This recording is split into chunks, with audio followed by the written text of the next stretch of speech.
Hey friends, happy Monday morning to you. Monday Motivation and part 5? Yes, part 5 of our series on why do we collect? Is collecting bad?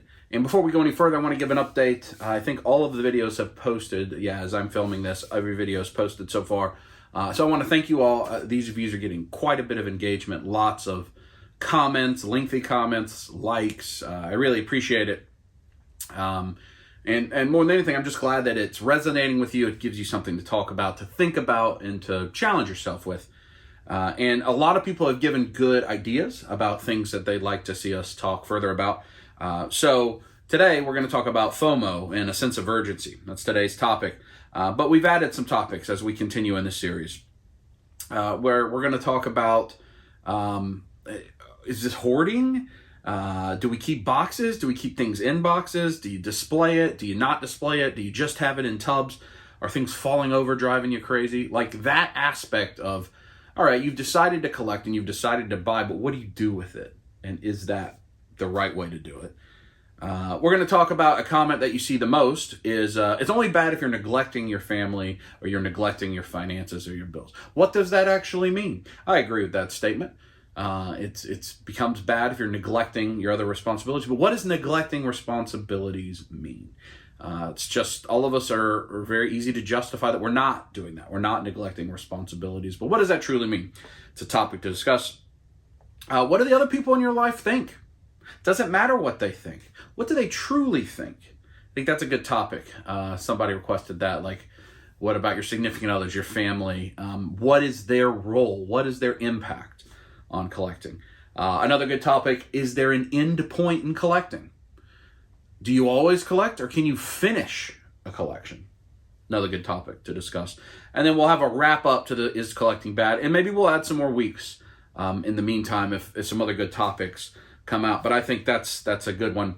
And then I will say officially, once we finish is collecting bad, we're going to do a series on is collecting good. And we're going to look at the positive aspects of collecting and the ways to make it benefit your life and so forth. And remember, some of the comments I read, I think people believe that what I'm stating is the way I feel. This is a introspective series. I'm just talking to you about it. But I'm asking me these questions, and I'm not necessarily answering them right now. Maybe at the end I'll answer them at the final video. But when I talk about the things of, am I collecting or am I accumulating? I'm asking myself that question. And if you want to ask yourself that question, great, more power to you. But I'm not telling you that you are doing one thing or another. When I say, am I addicted? Am I trying to get the dopamine?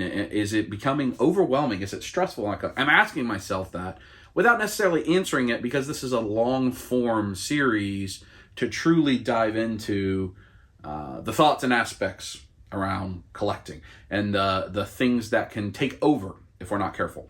When I talk about OCD and the completionism and being a completist and all these things, I'm talking to myself.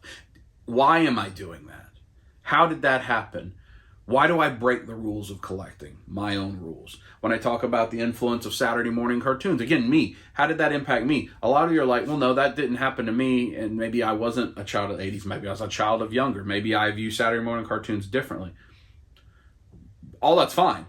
I'm talking to me first, and I'm just asking you to listen as I talk to myself about this, and then you share, and if it resonates with you like it has a lot of folks, hopefully that's a positive thing, because, obviously I am not quitting collecting. I've got this massive room of stuff.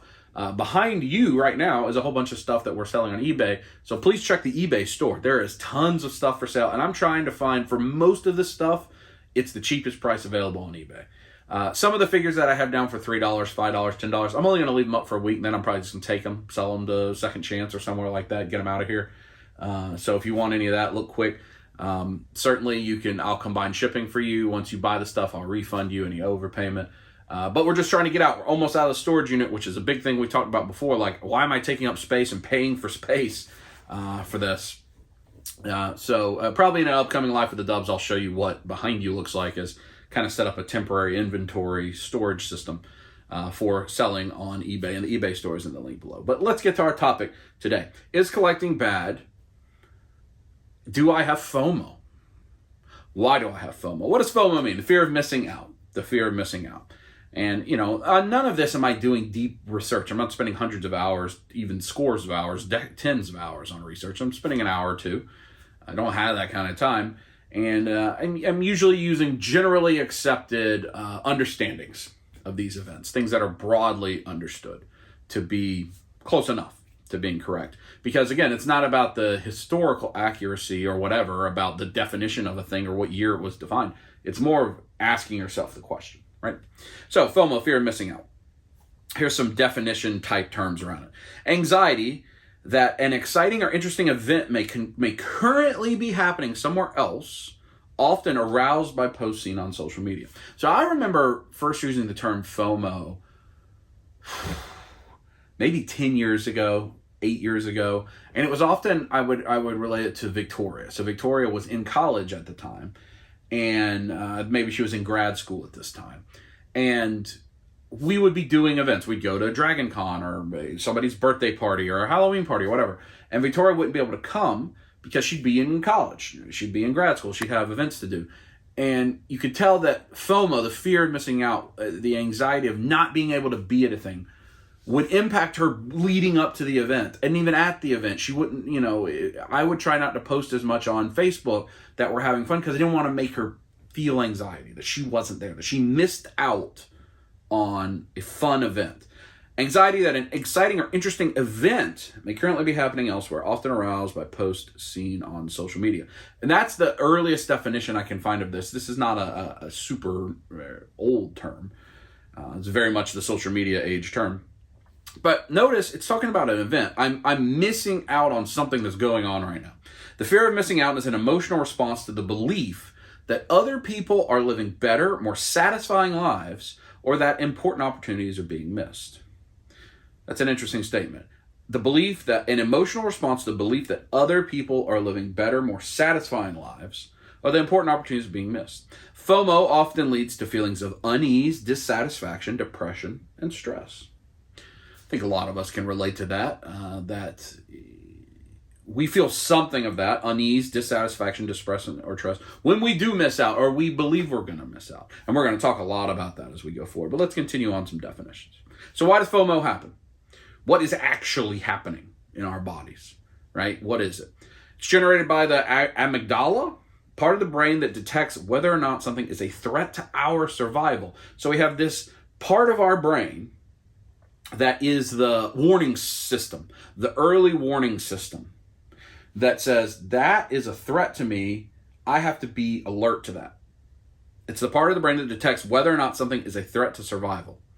So what's happening in here is our brain, because of factors that we're going to talk about, are viewing being left out of something, missing out something, as a threat to ourselves.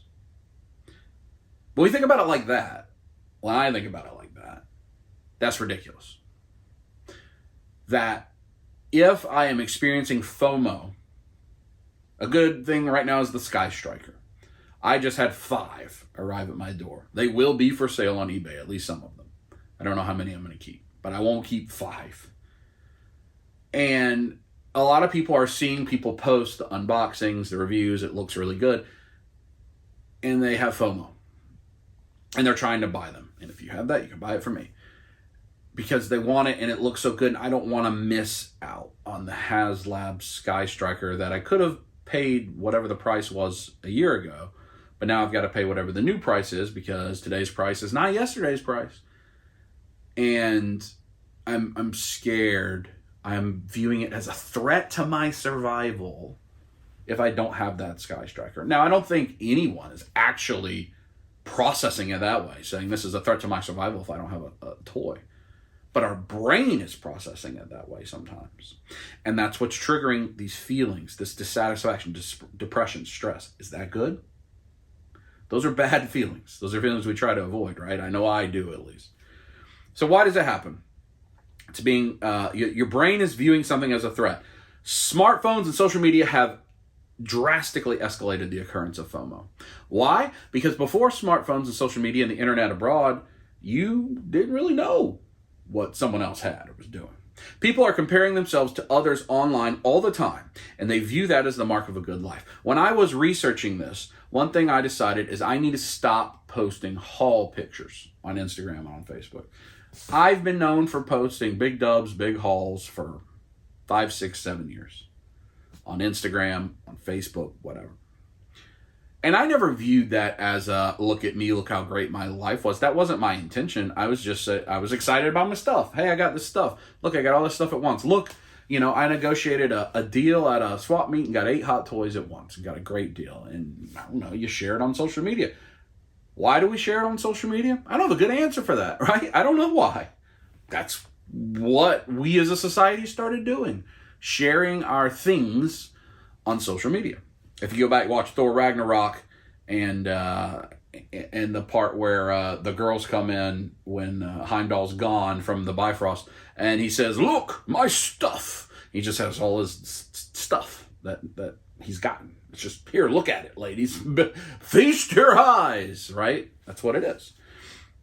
Smartphones and social media have escalated the currents of FOMO. So I've decided I'm going to stop posting haul pictures because I don't want to unintentionally make someone else feel FOMO and cause someone else to go out and buy things or buy a bunch of things so that they can post a big haul, and maybe they couldn't afford that. I don't want to contribute to that. And when I was researching this, I realized I have been contributing to that, and I don't want to do that anymore. So you won't see haul pictures anymore. I'll show you the things I buy on like Wednesday videos and when we open them up and stuff, and kind of give an overview of it. But I'm not gonna do that anymore. So people are comparing themselves online and view that as a mark of a good life. FOMO can also lead to people looking to find someone else feeling that way, right? So if you miss out, I remember this heavily back in the day when I was buying Mezco. I don't collect Mezco anymore. But man, a Mezco exclusive would go up and you'd have 30 seconds and you better have your PayPal information ready and it would sell out instantly. And if you missed it, or back, when NECA turtles were so hard to get, if you missed it, you wanted to go find someone else that missed it. You wanted to find someone else feeling that way because of FOMO.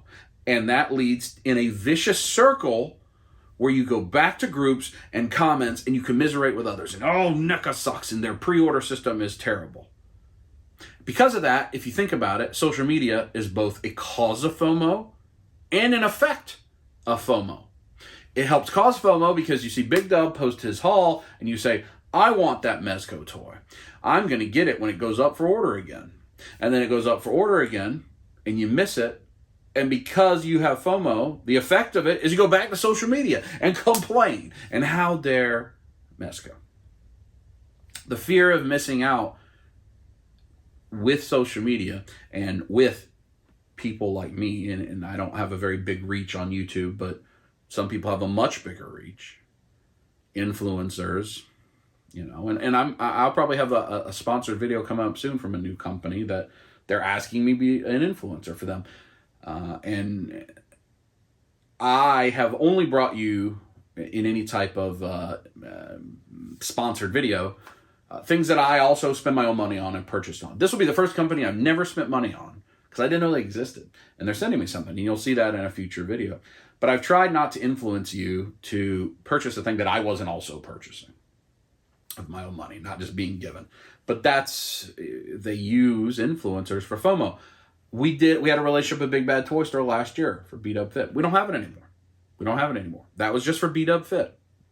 The link, you can still click it. I don't get any credit for it, and that's fine. The Into the AM, that was for Beat Up Fit. The convention tickets we gave away, that was for Beat Up Fit. It was all for a cause, and none of that. I don't have anything sponsored right now anymore. And I'm not saying that to say I'm upset. I'm just saying that that's just the way it is. So, but influencers, right, so to speak, Hasbro, for instance, wants to send a Marvel Legends new product to whomever. Say, let's just pick Shartimus because he's probably the biggest known. And he reveals it and he talks about it because Hasbro wants you as the viewer of Shartimus to be influenced and be afraid that you're going to miss out, FOMO, and so you go pre-order it. And they use social media as a weapon, and they know what they're doing. This is not by accident. To think this is by accident and it's not a psychological understanding of consumerism is naive. That's point blank. People go to school to understand marketing and consumerism so that they can prey upon things like FOMO. FOMO marketing triggers the customer's fear of missing out in order to inspire them to take an action. FOMO marketing, it's a way to market. It triggers your fear of missing out in order to inspire you to take action. How are some ways that this happens in our space? And you tell me if this is good or bad. Pre-order windows. You can have this, but you got to order it in this 2 weeks. They don't ever say what happens after the 2 weeks. They don't tell you that, right? But we go, oh my goodness, if I don't pay in full for this Bride of Frankenstein April O'Neil NECA figure in this 2 weeks, I may never get it. And so, yeah, I'll pay in full. And then before mine ever comes in from the paying in full, it's sitting at Target and Walmart. Because they prey on the fear of missing out. Store exclusives. Oh, it's rare. Hard to get. Is it rare? The Target G.I. Joe classified Cobra Island figures felt like they were rare for a long time. And then they're in Ollie's the Bargain Outlet. Were they rare? Or did they prey on FOMO? Limited releases. Oh, we're only making X amount of these. Or they just put limited on it. Or it's a chase. You look at what Jazzverse has done with AEW figures, and I've got a bunch of AEW figures new in package right there that I can't sell for $3. They've burned their market out, in my opinion, because they did too much FOMO. Every wave has a chase, and then every wave has a different chase. And then there's all these store exclusives, and Target exclusives, and Ringside exclusives, and only if you're at a show exclusives. Too much, limited releases, but they try to press you. Get this, get this, get this. Don't miss out on your chance to own. Fill in the blank. Don't miss out. Right? Limited releases, store exclusives, pre-order windows. Not telling you if it's going to be re-released. Not telling you if it's going to have a general release. They show other people happy. If you go back to old commercials, like what we're talking about Saturday morning cartoons, look at these kids having a great time playing with their G.I. Joe. They seem to be super happy. Don't you want to be happy too? Don't miss out on being happy by having your brand new Hiss Tank, right? How do they do that in the modern time? What I just talked about, influencers. Look how happy Big Dub is with this thing. Even though maybe it was given to him for free. And nothing wrong with that. Like I said, I'm about to do one where somebody's sending me something for free. But look how happy they are. Don't you want to be happy too? Don't you want to be happy like Shartimus Prime with his new Spider-Man figure? I bet you do. Guess what? You can pre-order now, but it's only for this window and it might be limited. That's FOMO. That's capitalizing on FOMO. Showing your piece count. Showing how many. Have you ever been on maybe it's Shopify sites that do this? But you'll be on a site and you'll be looking at whatever, a shirt, right? And it'll say, Mark from Mississippi just bought this exact item. Those little things that pop up, which I don't believe actually happened. I don't believe Mark from Mississippi just bought that exact item. I think that's an automated script, just running random things to make you go, oh my goodness, maybe there's only 9 left. I need to buy now. I don't want to miss out. These things all prey on the concept of FOMO, right? Marketers, big companies love it because they prey on it. Is that good? What does FOMO lead to? What does it lead to? Buying without even being sure that you want it. The biggest description I have for that is Mezco exclusives for me. I'm talking about me. When a Mezco store exclusive would go up, and we knew, David was my big Mezco buddy and Adonis for a while, and we knew, I want it, I don't care what it is, I got to get this Mezco store exclusive. There's only going to be 30 seconds. As soon as it goes live, buy. I'm just buying it.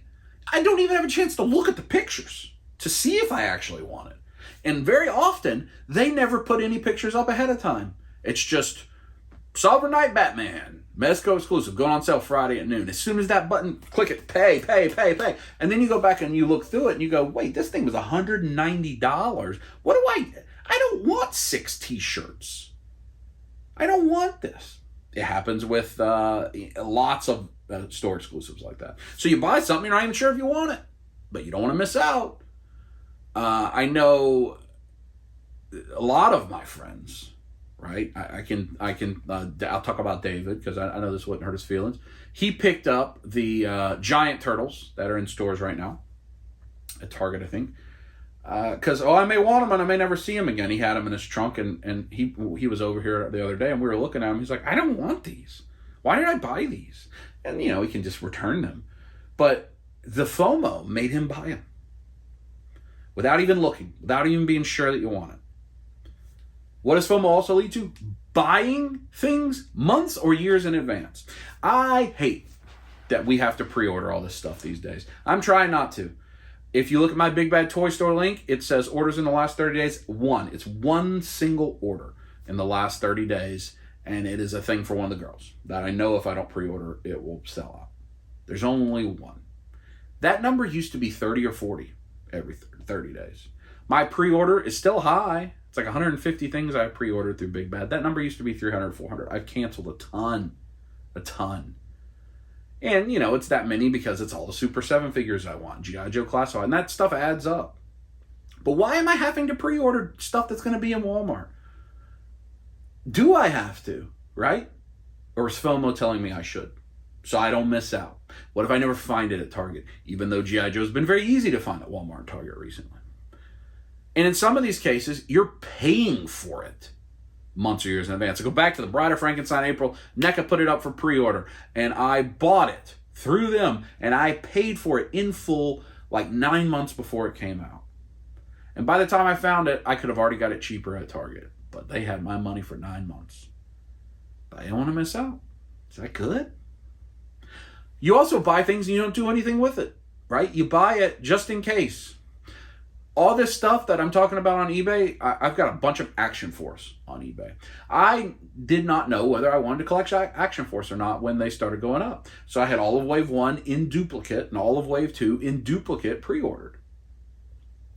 I didn't know if I wanted to collect them because you had to pre-order so far in advance. I had never held a figure yet.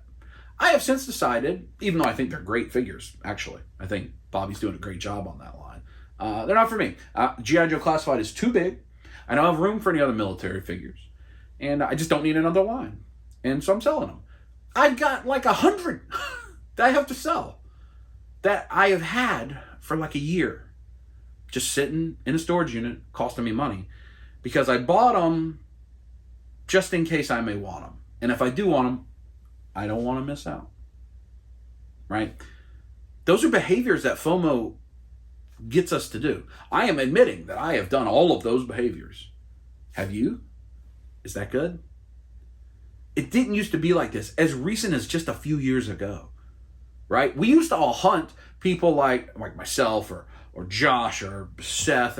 Josh, he just made his farewell video. We just spent the weekend with him, had a good time, and he's out. He's all the way out for a lot of these reasons we've been talking about. He's going to reinvest that money in his family, into his health, into other hobbies, into vacations. He's not going to put hundreds of dollars a month, even if he has it, even if it's not neglecting his family or well-being. He's going to put it somewhere else. But all of us would hunt and started making hunting channels because that's how you found stuff. You couldn't pre-order it. You had to go find it. You want the new wave of Marvel Legends? You got to go out and find it. Now you don't have to. Now you pre-order. But is that good? Because you commit to paying for something, and in some cases you have to pay for something long before it ever comes out. And then do you still want it? Are any of these things actually devastating if you miss out on? Truly? Are they really a threat to you? Is my brain really processing this right? That it's a threat if my Super 7 Ultimates Ninja Turtles collection is incomplete? Or is it okay? Is it true, or is it the effects of marketing? Is the effects of gotta catch them all? Is the effects of don't miss out? Similar to FOMO, we have the sense of urgency. This is something that somebody brought up. A collector who laughs, maybe I don't remember. And so we have FOMO, and FOMO I think is often marketed in influencers and social media. But before that, you had the sense of urgency. I'm going to buy this now because of some things the way I was raised. It used to be, I want this Ninja Turtle. We got to wait for your birthday, Brian. Let's see if you get all A's and B's on your report card. If you win an award at football, then we'll get you an action figure. And those things may be 6 months away. And then you do it, you get a good grade on your report card, and you go back to Toys R Us, and it's not there anymore. It's gone. And you have missed out. And back then, for me, like, there was no other way to get it. There was no eBay or Amazon, right? It was gone. Never going to see it again. And so that sense of urgency also, as adults, go, well, I used to have to wait for something good to happen. I had to save my allowance. I had to mow some lawns. I'm going to get it now just in case, because who knows if I'll never see it again. I think that's a very similar thing to FOMO, but it's different because it's not necessarily being preyed on by marketers or social media. It's internal. So let's talk about it. How do we combat this? How do we not let this happen to us? First, you have to understand and recognize, like everything we're discussing across this, is this happening to me? And how do I not let it happen to me? Has FOMO happened to me over the last 5 years of collecting, the modern age of collecting? 100%. I'm looking at Street Turtles, Loyal Subjects, Best Action Street Turtles. Why did I buy those? FOMO. I didn't think I wanted them even when I held them, but I bought them because of FOMO. Now I have them. What am I going to do with them? Sell them on eBay. Lose money. FOMO. Has it affected me? Yes. Is it affecting me less? Yes. A lot of it from researching for this series. Do less social media. Do more real life. Don't check into your Facebook groups quite so often. Don't check into your Instagram quite so often. Do more real life. Do more with the people that are in your life. And you say, well, Dub, I don't have a lot of people in my life. I don't have a lot of people that share the hobby. That's fine. I understand that. Everybody's doesn't have that opportunity. So just do more other things. Video games, watching TV, taking a walk. I don't know, right? Or just go hunt yourself and see what you see. But don't worry so much about the live streams, the hunt videos, the haul videos, all that stuff. Because while I don't think any of us have ever been making those things in the intention to lead you in the wrong direction, we have been. My buddy Century, Ron, the Mac Collector, and Kent Pool, they're really the only two guys in my circle that hunt anymore. So I watch their videos and I see, they found the new Dungeons and Dragons figures, or they found the new Too Bad from and I say, well, I need to go find that. They just saw it. Ooh, I don't want to miss out on it, even though I know it'll go on clearance. And I even did. I made a hunt video recently and you saw it, and I went and saw it, but I didn't buy it. Because FOMO said go do it because I saw my buddies do it, and they're not doing anything wrong. They're just recording their videos. But it did that to me. I've got to recognize it. I have to understand it. Less social media, more real life. I need to watch less of Ron's videos and see more of Ron in real life. That stuff can already hurt. Don't watch the FOMO live streams, right? The Pulse live stream. And it's on Hasbro Pulse right now. And you click. Wait, $34.99 for Spider-Man. What did I just pre-order that for? Right? They're just marketing tools. Get the news somewhere else that isn't like giving you a link and telling you to click now. Enjoy what you have. Enjoy the things you already have. We've been talking about that a lot. I need to enjoy things more, what I have. And look back on what you've done. Like, enjoy what you have. Enjoy what you've accomplished. Live in the now. Don't live in the 9 months from now when something else is going to come on.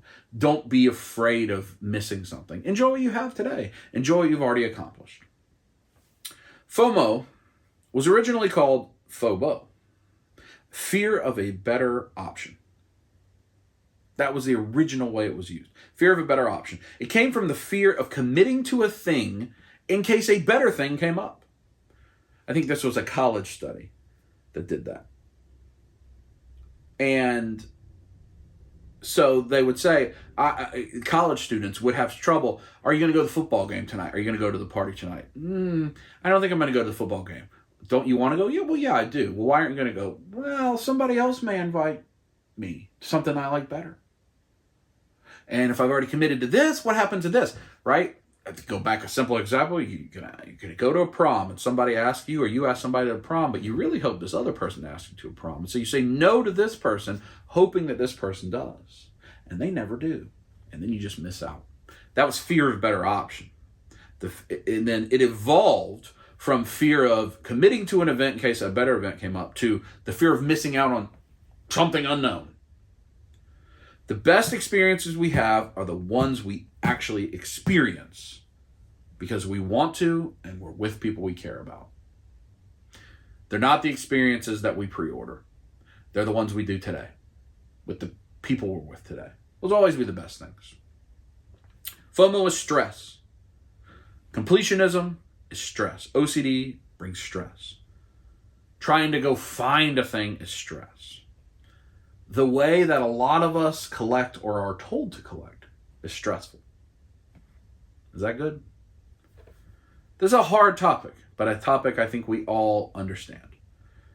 And it's, FOMO is something that we all experience. And even if you don't experience in collecting, you probably experience in other things. Well, I want to go see Rise of the Resistance at Disney World, or I wish I was at the game, or whatever, because you see someone else post about it.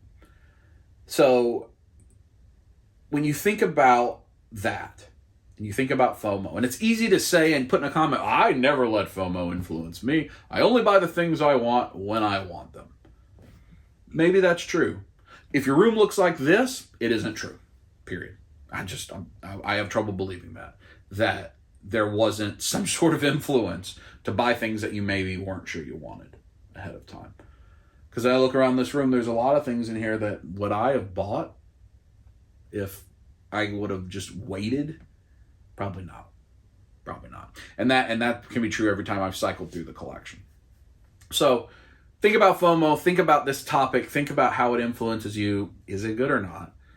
And leave your comments. I enjoy it. So I hope you're having a good Monday. We should be in February now as you're watching this. Hopefully your January is good. We had a pretty good January. Had a little bump because we had visitors and we weren't the healthiest, but rebounding well. It's really going to be a good year. Financially, mentally, physically, and doing things with people that we care about, living in the present, living in the now. Next week, we're going to talk about, definitely talk about, like, is this hoarding? And what do we do with boxes? And are we putting things in tubs? And how are we displaying? And is any of that good? And I take up a whole room of my house with toys? So that side of things, right?